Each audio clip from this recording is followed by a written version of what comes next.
ശർമാജി, നമ്മൾ കഴിഞ്ഞ കുറച്ച് ദിവസങ്ങളായിട്ട് നമ്മൾ 12 രാശികളിലായിട്ട് നമ്മൾ ഈ വർഷത്തെ ഫലം പറഞ്ഞുകൊണ്ടിരിക്കുകയായിരുന്നു. അങ്ങനെ നമ്മൾ അവസാനം മീനം രാശിയിലേക്ക് എത്തിയിരിക്കുകയാണ്.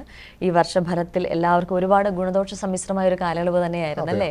ഓരോരുത്തരുണ്ട്, അതെ അതെ അതെ, ദോഷം കൂടുതലുള്ളവരുണ്ട്, സമ്മിശ്രമുണ്ട്. അതെ അതെ. അപ്പം ശ്രദ്ധിച്ചാൽ മാറ്റിയെടുക്കാവുന്നതുണ്ട്. അതെ, അതുപോലെ നമ്മളിതാ മീനം രാശിയിൽ പൂരുരുട്ടാതി, ഒടുവിലത്തെ 15 നാഴിക, ഉത്രട്ടാതി, രേവതി തുടങ്ങിയ മീനം രാശിക്കാർക്ക് ഈ ഒരു വർഷം എങ്ങനെയാണെന്ന് നമുക്ക് നോക്കാം അല്ലേ? ഇപ്പോഴും വിദ്യാർത്ഥികൾക്കാണെങ്കിൽ ഈ വരുന്ന മെയ് ജൂൺ വരെ മോശമാണ്. പഴയപോലുള്ള മാർക്ക് കിട്ടുന്നില്ല, ഉത്സാഹമില്ല, ആരോഗ്യം മോശം.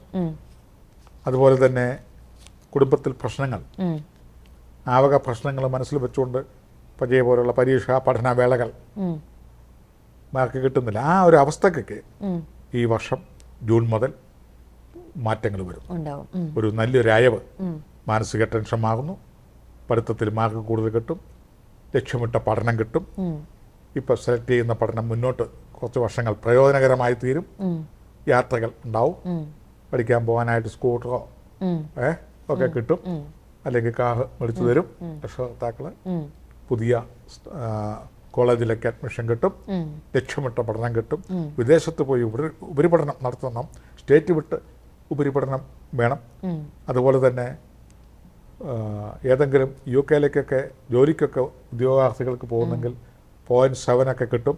പെട്ടെന്ന് കടന്നുകൂടാനുള്ള ഉദ്യോഗാർത്ഥികൾ അതിനുള്ള ശ്രമങ്ങളൊക്കെ ഉണ്ട്. കഴിഞ്ഞ കാലങ്ങൾ വളരെ മോശമായിരുന്നു, ദുഃഖമായിരുന്നു, ദുരിതമായിരുന്നു, മാനസിക സംഘർഷം, മാതാപിതാക്കൾ, സഹോദരങ്ങൾ, മിത്രം, സ്വന്തം മിത്രം, മൈത്രി എല്ലാം ക്ലേശത്തിൽ മത്സര രംഗത്തിൽ നിൽക്കുന്ന ആ അവസ്ഥയ്ക്ക് മെയ് ജൂൺ മുതൽ ഒരു പുതിയ പരിവേഷം, പുതിയ മാനം തേടും, അഭിമാനം കണ്ടെത്തും.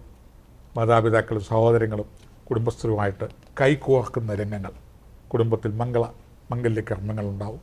കുടുംബം, വസ്തു, വീട്, വാഹനം എന്നിവ അധീനതയിൽ വരികയോ പരിഷ്കരിക്കുകയോ അല്ലെങ്കിൽ ഒസ്യത്ത് കിട്ടുകയോ ഇത്യാദി കാര്യങ്ങൾ. വിദ്യാർത്ഥികൾക്ക് പലവിധ നന്മകൾ, ഉദ്യോഗാർത്ഥികൾക്ക് ജോലി സാധ്യതകൾ, ഉദ്യോഗത്തിലിരിക്കുന്നവർക്ക് സ്ഥലം മാറ്റത്തോട് കൂടിയ ഗ്രേഡ് വർധനവും അധികാര വർധനവും, പുതിയ സ്ഥലത്തേക്ക് ജോലി അവസരങ്ങളും, പുതിയ ജോലിക്കാരും കീഴ്ജീവനക്കാരും പുതിയ അധികാരികളുമായി ബന്ധപ്പെടാനുള്ള അവസരങ്ങളും, കായിക രംഗങ്ങളിൽ പുതിയ കാൽവെപ്പ്, പുതിയ ചോട് ഉണ്ടാവും. അവരുടെ വേഷങ്ങളും അവരുടെ ഭാവങ്ങളും അവരുടെ തത്വങ്ങളും അവരുടെ നയങ്ങളും കലയിലാവുമ്പോഴത്തേനും പുതിയ പുതിയ അവസരങ്ങൾ, പുതിയ പുതിയ വേഷങ്ങൾ, പുതിയ പുതിയ പ്ലാനുകൾ, പദ്ധതികൾ, അവസരങ്ങൾ. അതുപോലെ തന്നെ എന്താണ് പറയുന്നത്, നടന്മാർക്ക് കഥാപാത്രങ്ങൾ, പുതിയ വേഷം, അവസരങ്ങൾ വന്നു കയറുക, അതിൽ തിളങ്ങുക. രാഷ്ട്രീയക്കാർക്ക് പുതിയ നയം ഉണ്ടാകുക, പുതിയ യൂണിയൻ, കുടുംബസ്ഥർക്ക് ഭവന പുരോഗതിക്കുള്ള തുടക്കം ഈ വർഷം കുറിക്കും. സമാധാനവും സന്തോഷവും ശാന്തിയും കണ്ടെത്താനുള്ള മാർഗങ്ങളും കുടുംബ നവീകരണങ്ങളും ധ്രുവീകരണങ്ങളും ഈ വർഷം കുടുംബത്തിലെ ഒരംഗത്തിന് ദൂരെ പോയി ജോലി ചെയ്ത് വരുവാനും കുടുംബത്തിലേക്ക് വരുമാനം ഉണ്ടാകുവാനും ഉള്ള ഇടയാവും. ഏറ്റവും നമ്മൾ ശ്രദ്ധിക്കേണ്ട ദിവസങ്ങൾ ഏതാണ് ഈ ഒരു വർഷം? ഉത്രം, അത്തം, ചിത്തിര വരുന്ന ദിവസങ്ങൾ. ആരോഗ്യം, യാത്ര, അസമയ സന്ദർശനം, ഷൗട്ടിംഗ്, വെല്ലുവിളികൾ, അതുപോലെ തന്നെ എടുത്തുചാടിയുള്ള തീരുമാനങ്ങൾ, എഗ്രിമെൻറ്റുകൾ, ഇതൊക്കെ ഒഴിവാക്കുക. ആ ദിവസങ്ങളിൽ സാമ്പത്തിക നഷ്ടം, മാനസികാഘാതങ്ങൾ, അതുപോലെ തന്നെ പ്രതീക്ഷകൾ വിപരീതമാകുക, ഇങ്ങനെയുള്ളതൊക്കെ ഉണ്ടാവും. ഹംസമഹായോഗം, അതുപോലെ ശശമഹായോഗം, ഭദ്രാമഹായോഗം ഉള്ളവർ ഈ മേഖലകളിൽ, വിവിധ മേഖലകളിൽ പ്രാവീണ്യം തെളിയിക്കും. അവർ പുതിയ രക്ഷാസ്ഥാനങ്ങളെല്ലാം ഉണ്ടാക്കി വെക്കും. അവർക്ക് കഴിഞ്ഞ കാല ദുരിതങ്ങളിൽ നിന്ന് താമസ സ്ഥലമോ പ്രവൃത്തി സ്ഥലമോ ഡെപ്പോസിറ്റ് സ്ഥലങ്ങളോ ആശയവിനിമയ സന്ദർഭങ്ങളോ മാറ്റിമറിക്കപ്പെടും. കാരണം ഏതൊരു ശനിയുടെ കാഠിന്യത്തിലേക്ക് കടക്കുകയാണ്.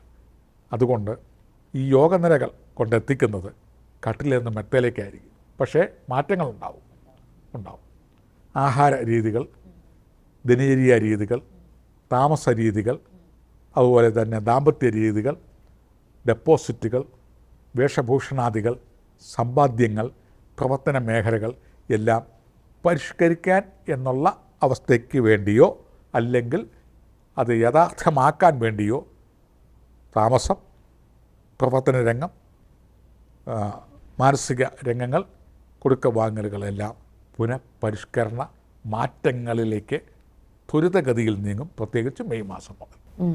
അപ്പോൾ ഈ ഒരു കാലയളവ് അവർക്കുണ്ടായിരുന്നൊരു പരിവർത്തനങ്ങളിലേക്ക് മാറുകയാണ്. സ്വല്പ കഷ്ടപ്പാട് സഹിച്ചാലും പരിവർത്തന വിധേയമാവും. തീർച്ചയായിട്ടും ഈ രാശിക്കാർ കൂടുതലായിട്ടും ഇപ്പം ചെയ്യേണ്ടത് സർപ്പപ്രീതി വരുത്തുക, ശനിപ്രീതി, ശനിയാഴ്ച ദിവസം ഒരിക്കൽ, അതുപോലെ തന്നെ ശിവക്ഷേത്ര ദർശനം, ജലാഭിഷേകം, കൂവളമാല, ദൈവദശകം പ്രത്യേകം പ്രാർത്ഥിക്കുക, അത് കൂടുതൽ ഉരുവിടുക രാവിലെയും വൈകുന്നേരമൊക്കെ.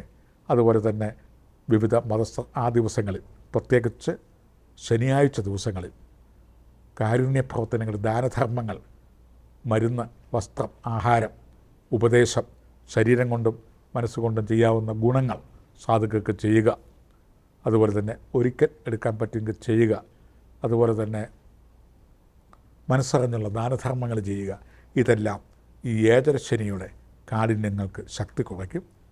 മുൻകാല പ്രവർത്തനങ്ങളിൽ നിന്ന് ചില വ്യതിയാനങ്ങൾ, മാറ്റങ്ങൾ ഉണ്ടാവും. ചില ഗുപ്ത ശത്രുക്കൾ നിങ്ങളെ, ഈ രാശിപ്പെട്ടവരെ ഇങ്ങനെ ഫോളോ ചെയ്യുന്നുണ്ട്. അത് ഉടനെ ഒന്നും തീരുന്ന മട്ട് കാണുന്നില്ല.